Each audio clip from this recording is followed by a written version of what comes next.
Voters in Namibia head to the polls today to pick their next president and parliament. It has been billed as the most hotly contested vote since independence in 1990.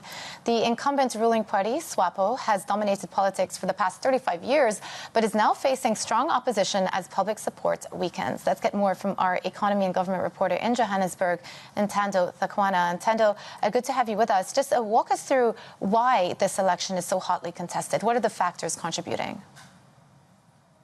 Morning, Jumena. So Netumbo Nandi-Ndaitwah is really in a tight race to keep her party, the SWAPO, in power. But this is looking like it's going to be an election that's going to deliver a moment of reckoning for them, with the party's support expected to fall from the 65% it achieved in the 2019 election.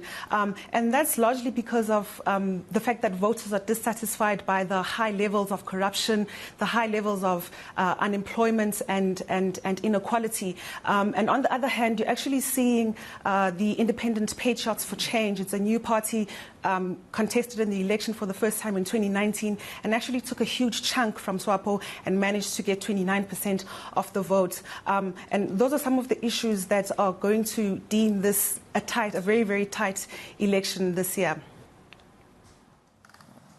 And the leader of the opposition is a lady. It would be the first time they will have a lady leader in case the opposition do win. Let me just ask you a question about the economy. What type of economy will the next leader inherit? What are the problems they're going to be facing?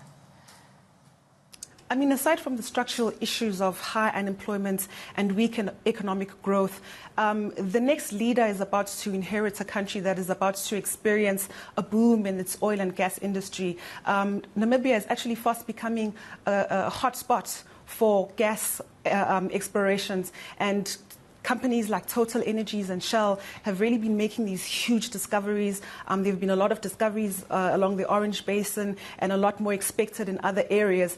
So people will be looking out for that. But this also raises the concern about how the Namibian government will be able to manage this boom. There has been criticism that it's not been able to really manage its other minerals like diamonds and uranium. And for a country that's the third or the fourth largest uranium producer, people have said that it's quite problematic that the broader economy has not really benefited from that. But aside from that, there's also an issue of a severe drought that the country is experiencing. It's actually causing a food security risk.